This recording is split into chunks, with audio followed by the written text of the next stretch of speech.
بسم اللہ الرحمن الرحیم۔ گمنام ہیرو کے معزز ناظرین السلام علیکم۔ دوستو لائک ضرور کر دیا کریں، شکریہ۔ آئیے چلتے ہیں کہانی کی طرف۔ مجھے بڑی حیرت ہوئی کہ اس نے اس اہم راز سے مجھے آگاہ کرنا ضروری سمجھا تھا۔ پھر مجھے گمان گزرا کہ شاید مجھ سے فرمائش کرے گا، بابو صاحب شوگر کے علاج کا کوئی کارگر نسخہ تمہارے علم میں ہو تو ذرا بتا دو، لیکن شکر ہے اس نے ایسی کوئی بات نہیں کی۔ ایک لمحے کے توقف سے وہ بولا، میں نے ایک ڈاکٹر سے بات کی ہے، وہ مکمل اور شرطیہ علاج کے 2000 روپے مانگتا ہے۔ بہت عرصے سے میں اس مرض کو نظر انداز کرتا آ رہا تھا، لیکن اب ہمت جواب دے رہی ہے۔ مجھے ڈر ہے میں گل گل کر مر نہ جاؤں، یہ میری زندگی اور موت کا سوال ہے۔ بابو صاحب اگر کہیں سے مجھے 2000 روپے قرض حسنہ مل جائے تو میری زندگی بچ سکتی ہے۔ جیسے ہی میرے پاس کہیں سے رقم آئی یہ پیسے واپس کر دوں گا۔ میں نے سکون کی ایک طویل سانس لی کہ بات وہ نہیں تھی میں سمجھ رہا تھا۔ میں نے نہایت مخلصانہ اور سعادت مندانہ لہجے میں کہا، اتنی سی بات کے لیے تم اتنی شرم اور جھجک میں مبتلا تھے؟ بابا یہ تو کوئی مسئلہ ہی نہیں ہے، کل ہی لا دوں گا 2000 روپے۔ میں بلا کیسے گوارا کر سکتا ہوں کہ میرا اور لالی کا پیارا بابا محض 2000 روپے نہ ہونے کی وجہ سے گل کر ختم ہو جائے۔ تم نے پہلے ہی کیوں نہیں بتا دیا؟ اتنا عرصہ بیماری جھیلتے رہے، خوش رہو برخوردار۔ وہ گویا جذبات سے مغلوب ہوتے ہوئے بولا، میں دراصل یہی سوچ کر چپ رہا کہ معلوم نہیں تم اتنی رقم کا بندوبست کر سکو یا نہیں۔ بابا مانا کہ میری نوکری معمولی ہے، لیکن میں آدمی معمولی نہیں ہوں۔ میں نے اس موقع پر تھوڑی سی شیخی بگارنے میں کوئی حرج محسوس نہیں کیا۔ نوکری تو بس میں اپنے برے دن گزارنے کے لیے کر رہا ہوں۔ بہرحال مجھے یقین ہے کہ برے دن اب زیادہ نہیں رہے۔ بابا نے مجھے تھوک کے حساب سے دعائیں دیں جو بیکاری کی دعاؤں کی طرح خلوص سے خالی تھیں۔ پھر چند منٹ ادھر ادھر کی باتیں کر کے میں چلا آیا۔ چھوٹے موٹے کام میں اوپر کے پیسوں سے چلاتا آیا تھا اور پھر مجھے تنخواہ ملنی شروع ہو گئی تھی۔ دوسرے دن جب دوپہر کے کھانے کے بعد لالی کام پر واپس چلی گئی تو میں حسب معمول چند منٹ کے لیے وہیں ٹھہرا رہا تاکہ اس کے بعد روانہ ہو سکوں۔ اسی وقفے میں نے رقم بابا کے حوالے کی۔ میں نے محسوس کر لیا تھا کہ وہ اس معاملے کو لالی سے مخفی رکھنا چاہتا ہے۔ مجھے بھی کیا ضرورت پڑی تھی کہ اسے بتاتا؟ میرا کام اس کے بغیر بھی چل رہا تھا، بلکہ مجھے اندیشہ تھا کہ یہ بات معلوم ہونے کے بعد وہ مجھ سے ناراض نہ ہو جائے اور بے رخی نہ اختیار کر لے کہ شاید میں اس کی نوازشات اور خلوص کا حساب روپے پیسے سے برابر کرنے کی کوشش کر رہا تھا۔ رقم وصول پانے کے بعد بابا بڑے تواتر سے خیمے سے غائب رہنے لگا، جس پر میں دل ہی دل میں اس کا شکریہ ادا کرتا رہا۔ کافی دن نہایت خوبصورت انداز میں گزر گئے۔ اس کے بعد بابا دوبارہ کھانے کے وقفے کے دوران خیمے میں موجود رہنے لگا۔ اب اس کا منہ کچھ لٹکا ہوا نظر آتا تھا۔ ایک روز تنہائی میسر آنے پر میں نے پوچھا، کیا بات ہے؟ علاج سے کوئی فائدہ نہیں ہوا کیا؟ فائدہ کیا خاک ہونا تھا جی، الٹا نقصان ہو رہا ہے۔ وہ تھوڑی کھجاتے ہوئے بولا، اب تو مجھے اٹھتے بیٹھتے چکر آنے لگے ہیں۔ قدرے توقف کے بعد وہ بولا، ایک اور ڈاکٹر سے بات ہوئی ہے، وہ جرمنی سے خاص طور پر منگوائی ہوئی دواؤں سے علاج کرتا ہے، لیکن وہ مکمل اور شرطیہ علاج کے 4000 روپے مانگتا ہے۔ اب میری تو ہمت نہیں پڑ رہی تھی کہ تمہارے سامنے ہاتھ پھیلاؤں۔ اس کی آنکھیں بھر آئیں اور آواز رند سی گئی، مجھے اپنی تو کوئی فکر نہیں، میں گل گل کے مر جاؤں گا تو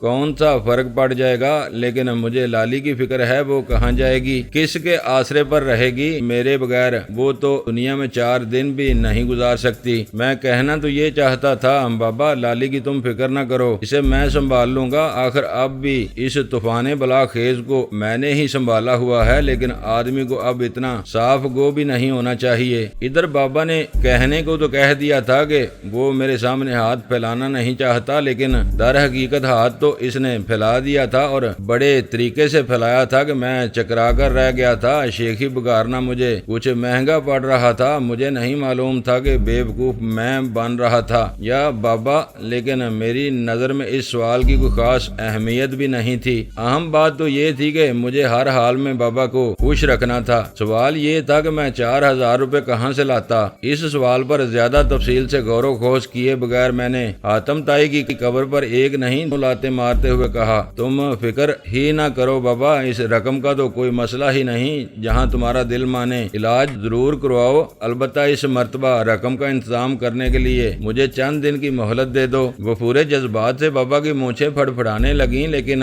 اس سے پہلے کہ وہ خوشی سے بے قابو ہوتا میں لڑکھڑاتا ہوا خیمے سے باہر آ گیا۔ بابا دراصل وہ دیو تھا جس کے قبضے میں میری لال شہزادی تھی، مگر یہ دیوزاد کچھ مختلف قسم کا دیو تھا، خراج طلب کرتا تھا۔ میں واپس ڈیوٹی پر پہنچا تو مجھے ہر چیز کچھ دھندلی سی نظر آ رہی تھی اور کسی کام میں دل نہیں لگ رہا تھا۔ بمشکل تمام اپنے دماغ کو درست رکھتے ہوئے میں رجسٹروں کی خانہ پوری میں مصروف رہا۔ اس دوران اکاؤنٹنٹ نے یوں ہی گھومتے پھرتے میری طرف 2 چکر لگائے۔ یہ کوئی نئی بات نہیں تھی، فارغ وقت میں وہ ادھر ادھر چکر لگاتا رہتا تھا، کبھی کسی کے پاس بیٹھ کر چائے وائے پی لی، کبھی کسی سے گپ شپ کر لی۔ دوسرے چکر میں اس نے میری میز پر جھک کر بغور میری طرف شکل دیکھتے ہوئے کہا، یہ آج میرے رانجے کا منہ کیوں لٹکا ہوا ہے؟ کس نے تمہارے جذبات پر دلتی مار دی ہے؟ میں نے سخت نظروں سے اس کی طرف دیکھا۔ اس وقت مجھے وہ بھی زہر لگ رہا تھا، دل چاہ رہا تھا کہ اس کے بے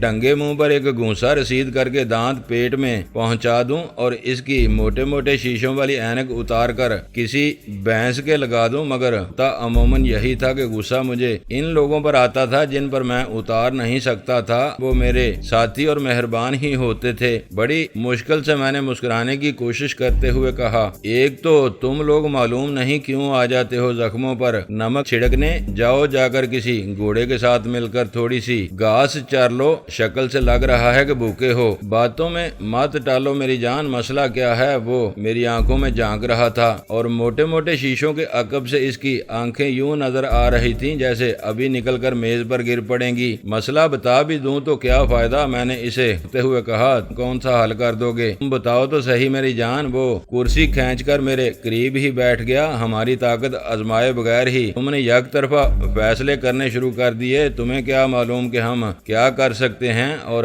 کیا نہیں؟ مجھے 4000 روپے کی ضرورت ہے، دے سکتے ہو؟ میں نے بات کو گھمائے پھرائے بغیر احتجاجیہ لہجے میں کہا۔ مجھے معلوم تھا کہ وہ اب کان دبا کر چلا جائے گا یا کمزور سی آواز میں پوچھے گا، تمہیں کیا ضرورت آن پڑی 4000 روپے کی؟ چھڑے چھانٹ تو تم ہو، کہیں تمہیں کچھ بھیجنا نہیں ہوتا، تنخواہ میں تمہاری اچھی بھلی گزر بسر ہو جاتی ہے۔ اس کے بجائے وہ ادھر ادھر دیکھ کر رازدارانہ انداز میں بولا، میں تو خود تم سے اس موضوع پر بات کرنے کا موقع تلاش کر رہا تھا۔ ضرورتیں ہر شخص کو ہوتی ہیں اور ضروریات پوری کرنے کا کوئی نہ کوئی طریقہ موجود ہوتا ہے، لیکن اس کے لیے دفتری زندگی میں ایک دوسرے کے تعاون کی ضرورت ہوتی ہے۔ نئے آدمی تھے، اس لیے بات کرتے ہوئے ہم بھی ہچکچا رہے تھے۔ ہم سے مراد کون کون ہے؟ میں نے اس کی بات کاٹ کر پوچھا۔ میں اور کیشیئر اکاؤنٹنٹ نے جواب دیا، تمہارے آنے سے پہلے ہمارے چھوٹے موٹے سلسلے آرام سے چل رہے تھے، اب بھی باقی سلسلے تو چل رہے ہیں، لیکن وہ سلسلہ جس میں تمہارے تعاون کی ضرورت ہے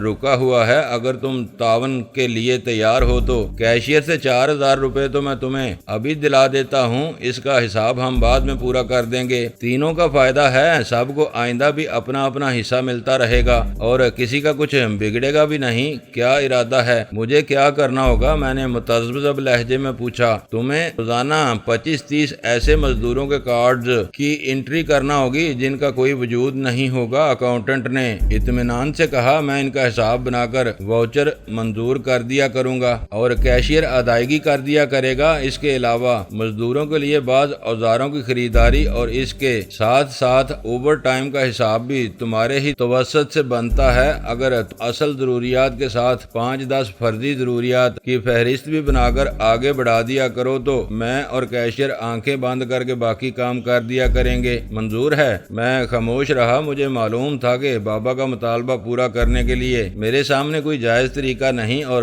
مطالبہ پورا نہ ہونے کی صورت میں کالا دیو میرے اور لال شہزادی کے درمیان حائل ہو سکتا تھا اور میری رگوں میں چونکہ جوانی کا آتش فشاں کچھ زیادہ ہی آفت مچائے ہوئے تھا، اس لیے مجھے شہزادی سے تو ترک تعلق گوارا نہیں تھا۔ ہچکچاہٹ مجھے اس لیے نہیں تھی کہ میرا کردار یا اخلاق بہت بلند تھا، میں بالکل آپ جیسا یا آپ کے دوستوں جیسا عام سا آدمی تھا۔ خواہشیں مجھے بھی اسی طرح ترغیب دیتی تھیں جس طرح ہمارے معاشرے کے بیشتر انسانوں کو دیتی ہیں۔ ہیں میں ان نایاب لوگوں میں سے نہیں تھا جو لالچ اور ترغیبات کے سیلاب میں چٹان بن کر کھڑے رہتے ہیں۔ میں بہت ہی معمولی اور حقیر سا آدمی تھا۔ میری ہچکچاہٹ کی وجہ صرف سجاد صاحب تھے۔ وہ شریف آدمی تھے، ان کے چہرے پر میں نے ہمیشہ سب کے لیے شفقت، محبت اور مہربانی کا سایہ دیکھا تھا۔ مزدور سے لے کر سائٹ انجینئر تک وہ سب ہی کے کام آنے کی کوشش کرتے تھے۔ مجھ پر ان کا یہ احسان کیا کم تھا کہ جب میں خزاں رسیدہ پتے کی طرح حالات کے دوش پر ادھر ادھر بھٹکنے کے لیے نکل کھڑا ہوا تھا تو انہوں نے ہی میرا ہاتھ تھام کر گویا مجھے سنبھلنے کا موقع دیا تھا۔ وہ سب پر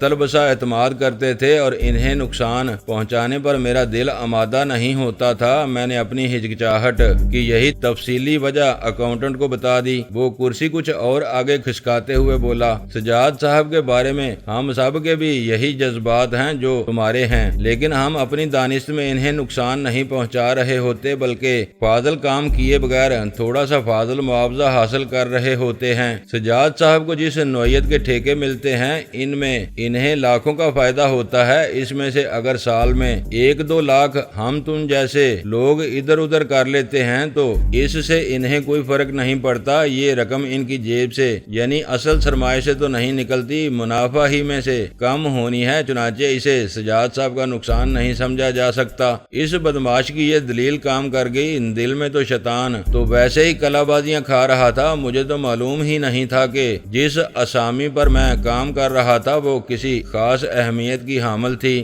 اب اکاؤنٹنٹ نے راستہ دکھا دیا تھا تو میرے جسم میں سنسنی سی دوڑنے لگی تھی۔ بالآخر میں نے تعاون کی حامی بھر لی اور دوسرے روز اکاؤنٹنٹ نے مجھے 4000 روپے لا دیے، جنہیں لے کر میں کھانے کے وقفے میں دوڑا لالی کے خیمے میں پہنچا۔ کھانے اور گپ شپ کے بعد جب لالی واپس کام پر چلی گئی تو میں نے رقم نکال کر بابا کے حوالے کی۔ 2000 ملنے پر بابا کی مونچھیں جذبہ تشکر سے جس حد تک پھڑپھڑائی تھیں اب اس سے زیادہ زور سے پھڑپھڑائیں۔ آخر رقم بھی تو زیادہ تھی۔ میرا بہت دل چاہ رہا تھا کہ لالی کو بھی علم ہونا چاہیے کہ میں اس کے بابا کو کیا کچھ عنایت کر رہا ہوں، لیکن بابا نے پہلے ہی مجھے منع کر دیا تھا کہ ہمارے درمیان جو بھی لین دین ہو لالی کو اس کا علم نہیں ہونا چاہیے۔ وہ بڑی خوددار لڑکی ہے۔ بابا نے کہا تھا اگر اسے معلوم ہو گیا کہ میں نے تم سے مدد طلب کی تھی اور تم مدد کر رہے ہو تو وہ ہم دونوں ہی سے روٹھ جائے گی۔ اس کی خودداری کا اندازہ تم اسی بات سے لگا لو کہ وہ ایسی نرم و نازک لڑکی ہوتے ہوئے بھی پتھر توڑ کر یا پھر اینٹیں ڈھو کر اپنا ہی نہیں میرا بھی پیٹ پالتی ہے۔ حالانکہ جس طرح وہ تمہارے ساتھ سیٹ ہے اگر کسی امیر آدمی کے ساتھ سیٹ ہو جاتی تو عیش و آرام سے گزر بسر کر سکتی تھی، لیکن وہ محض اپنا الو سیدھا کرنے کی قائل نہیں ہے، اپنے دل کے کہنے پر چلتی ہے۔ تم پر اس کا دل آ گیا ہے تو اپنا سب کچھ تم پر نچھاور کرنے لگی۔ جس سے اسے کوئی دلچسپی نہ ہو وہ ٹیڑھی آنکھوں سے اس کی طرف دیکھ بھی لے تو 1000 گالیاں سناتی ہے، مرنے مارنے پر آمادہ ہو جاتی ہے۔ چنانچہ میں بڑی فرما برداری سے نہایت خفیہ انداز میں بابا کو امداد بہم پہنچا رہا تھا۔ لالی کو متاثر کرنے کی کیا ضرورت تھی؟ وہ بیچاری تو پہلے ہی مجھ سے بہت بری طرح متاثر تھی اور کوئی بھی موقع میسر آنے پر مزید متاثر ہوتی رہتی تھی۔ 4000 وصول پا کر بابا نے میری توقع کے مطابق ایک بار پھر آئے دن خیمے سے غائب رہنا شروع کر دیا۔ کھانا وہ پکا کر رکھ جاتا تھا۔ بڑا ہی مہربان بابا تھا، ہماری ہر طرح کی ضروریات کا خیال رکھتا تھا۔ اکاؤنٹنٹ اور کیشیئر سے میرے تعلقات بہت گہرے اور معاملات نہایت عمدگی سے طے ہو چکے تھے۔ 4000 کا حساب بھی برابر ہو چکا تھا اور مزید تھوڑی بہت حصہ بھی مجھے وصول ہونے لگا تھا۔ ضمیر کی خلش نے بہت کم عرصہ مجھے بے چین کیا تھا، اس کے بعد روپے پیسے کی کشش نے یہ خلش دبا دی تھی۔ میرے پاس رقم پاس انداز ہونے لگی تھی، گو کہ مجھے معلوم تھا کہ یہ رقم میرے نہیں غالباً بابا ہی کے کام آئے گی۔ پھر بھی بہرحال روپے کی موجودگی کا ایک الگ ہی خمار ہوتا ہے۔ میں نے محسوس کیا کہ میں کچھ اکڑ کے چلنے لگا تھا، لیکن جب کبھی سجاد صاحب سائٹ پر آتے تھے اور میرا ان سے سامنا ہوتا تھا تو میں جاڑے کی ماری ہوئی بلی کی طرح اپنی کھال میں سکڑ کر رہ جاتا تھا۔ کافی عرصہ ہمیں غریبی دعوے کی عیش و عشرت کے مواقع فراہم کرنے کے بعد بابا ایک بار پھر خیمے میں پایا جانے لگا۔ اب وہ کچھ حشاش بشاش نظر آتا تھا۔ ایک روز مجھے بتانے لگا کہ ڈاکٹر نے اس کے فلاں ٹیسٹ لینے کے بعد فیصلے دے دیا ہے کہ اس کا شوگر کا مرض بالکل دور ہو چکا ہے۔ ابھی مبارکباد کے الفاظ میرے منہ میں ہی تھے کہ وہ پہلے کی نسبت کہیں کم ہچکچاہٹ کے ساتھ بولا، اب تو میں بھی سوچنے لگا ہوں کہ لوگ کیا کہتے ہوں گے، بیٹی کام کرتی ہے اور ہٹا کٹا باپ گھر میں پڑا رہتا ہے، اگر کہیں سے تھوڑے سے پیسے مل جائیں تو میں بھی میدان میں کیبن لگا کر کچھ سودا سلف رکھ لوں۔ دکانداری تو بیٹھنے کا کام ہے اور بیٹھنے کا کام میں آسانی کے ساتھ کر سکتا ہوں۔ مجھے اب زیادہ گھما پھرا کر بات کرنا ضروری محسوس نہیں ہوا۔ میں نے سیدھے سادے طریقے سے پوچھا، کتنی رقم چاہیے بابا؟ 3000 روپے کافی ہوں گے، اس نے نہایت ہی سیدھے سادے طریقے سے جواب دیا۔ مل جائیں گے، میں نے اختصار سے کہا، چند دن صبر کرو۔ چند دن بعد میں نے یہ رقم بھی اسے مہیا کر دی، جس کے بعد اس نے بالا ہی میدان میں کوئی کھوکھا پسند کر لیا جو حال ہی میں خالی ہوا تھا، جس کا مجھے علم ہی نہیں تھا۔ اس کے بعد وہ سودا سب لینے شکرگڑھ چلا گیا۔ شام کو وہ منہ لٹکائے اور سر میں کچھ خاک ڈالے اس چھپر میں آیا جہاں بیٹھ کر میں کام کرتا تھا، اور اس نے تقریباً روتے ہوئے مجھے بتایا کہ بس میں اس کی جیب کٹ گئی اور وہ کرایہ ایک راہگیر سے مانگ کر وہ مشکل واپس پہنچا ہے۔ مجھے کچھ اسی قسم کے افسانے کی توقع تھی، لیکن یقین نہیں تھا۔ اب تک میں تذبذب میں رہتا تھا کہ شاید بابا جو ضرورت بیان کر رہا ہے وہ واقعی اسے درپیش ہو، لیکن اب میرا ذہن ایک طرف ہو چکا تھا۔ بابا ذرا قدرے مختلف قسم کا دلال تھا۔ لالی ایک طرح سے اس کی ملکیت تھی، بیٹی تو تھی نہیں، اس سے جتنا فائدہ اٹھا سکتا تھا اٹھا رہا تھا۔ گویا اب ہمارے درمیان کچھ لوگ کچھ دو کا اصول مبہم نہیں رہا تھا، واضح ہو چکا تھا۔ مجھے اس سمجھوتے پر کوئی اعتراض نہیں تھا۔ ہاں، ایک ہلکی سی خلش ضرور تھی کہ جس بیچاری کی جوانی کا خراج کھایا جا رہا ہے اسے علم ہی نہیں تھا بالا کیا ہو رہا تھا۔ وہ تو اپنی دانست میں عشق میں تن من وار چکی تھی۔ مجھے حیرت تھی کہ بابا اتنی رقموں کا کرتا کیا تھا، کہاں ٹھکانے لگا کر آتا تھا۔ میں نے پوچھ کر اس پر یہ تو ظاہر کرنا نہیں تھا کہ میں اس پر اعتبار نہیں کرتا اور اس کا طریقہ واردات سمجھ چکا ہوں۔ میں نے خود ہی اپنے آپ کو سمجھا لیا کہ شاید وہ کوئی مہنگا قسم کا نشہ کرتا ہو، کہیں بازار حسن میں گانا وانا سنتا ہو، یا ممکن ہے ایک لڑکی کا خراج وصول کر کے کسی دوسری عورت کے قدموں میں جا رکھتا ہو، کچھ بھی ممکن تھا۔ بابا گویا مجھے تسلی دیتے ہوئے بولا، کام کا خیال میں نے اب دماغ سے نکال دیا ہے۔ میری کوشش یہی ہوگی کہ آئندہ میں تمہیں تکلیف نہ دوں۔ میں تمہارے احسانات کے بوجھ تلے دب چکا ہوں۔ ایسے نہ کہو بابا، تم نے خود ہی تو کہا تھا کہ تم مجھے اپنا سمجھتے ہو۔ اس صورت میں تمہیں مجھ سے تکلف نہیں برتنا چاہیے۔ تمہیں جب بھی اور جیسی بھی ضرورت ہو تم بلا جھجک مجھ سے کہہ سکتے ہو۔ میں نے یہ بات اسی طرح کہی تھی جس طرح کوئی اداکار کیمرے کے سامنے مکالمہ بولتا ہے، رٹا رٹایا، خلوص اور وابستگی سے آری مکالمہ۔ بابا نے اس کے بعد واقعی خاصے طویل عرصے تک کوئی فرمائش نہیں کی، لیکن اس دوران ایک نئی مصیبت اٹھ کھڑی ہوئی۔ ایک روز لالی نے روتے ہوئے مجھے بتایا کہ وہ ماں بننے والی ہے۔ چند دن پہلے تک تو اسے محض اندیشہ تھا، لیکن اب پختہ یقین ہو چکا تھا۔ میں بے حد پریشان ہو گیا، لیکن یہ کیسے ممکن ہے؟ میں نے متوحش لہجے میں کہا، ہم نے تو ہر ممکن احتیاط اشارتاً اسی نے مجھے بہت کچھ سکھایا تھا اور اسی لیے میں فکر میں مبتلا نہیں ہوا تھا۔ بے احتیاطی سردرد ہوتے کیا پتہ چلتا ہے؟ وہ برائی ہوئی آواز میں بولی۔ وہ سر جھکائے تخت پر بیٹھی تھی اور پاؤں کے انگوٹھے سے کچے فرش کو کرید رہی تھی۔ اب کیا ہوگا؟ میں نے پوچھا۔ میری آنکھوں کے آگے نیلے پیلے تارے سے ناچ رہے تھے۔ مجھے یہ فکر نہیں تھی کہ مجھ پر یا لالی پر کیا الزام آئے گا۔ اگر یہ راز کھل گیا تو قبیلے والوں کا کیا رد عمل ہوگا؟ لالی کو کن دشواریوں کا سامنا کرنا پڑے گا، یا میرے لیے کیا الجھن کھڑی ہوگی؟ مجھے تو صرف اور صرف ایک ہی تشویش تھی کہ اگر وہ بے گناہ روح اس دنیا میں آ گئی تو کیا وہ لاوارثوں کی طرح ان وریدہ و شکستہ خیموں میں پرورش پائے گی؟ ناجائز صحیح ہوگا تو وہ میرا خون اس کا کیا بنے گا؟ اس سے تو بہتر تھا کہ وہ دنیا میں نہ ہی آئے۔ میں نے اس پہلو پر لالی سے بات کی تو وہ انگلیاں مروڑتے ہوئے بولی، سوچا میں نے بھی یہی تھا۔ یہاں خیموں میں ایک عورت ہے، وہ میری رہنمائی کر سکتی ہے۔ وہ ایک نہایت عیار عورت کو جانتی ہے جو شاید کچھ کچی قسم کی ڈاکٹر ہے یا شاید پڑھی لکھی دائی ہے، لیکن مسئلہ یہی ہے کہ وہ بہت پیسے مانگتی ہے اور پھر مجھے چند دن چھٹی بھی کرنی پڑے گی، بیماری کا ڈونگ رچانا پڑے گا۔ ان سب باتوں کی تم فکر نہ کرو۔ میں نے اس کی بات کاٹتے ہوئے مضطربانہ لہجے میں کہا، روپے پیسے کی بھی کوئی فکر نہ کرو، میں یہ سب بندوبست کر دوں گا۔ کسی بھی طرح اس مصیبت کو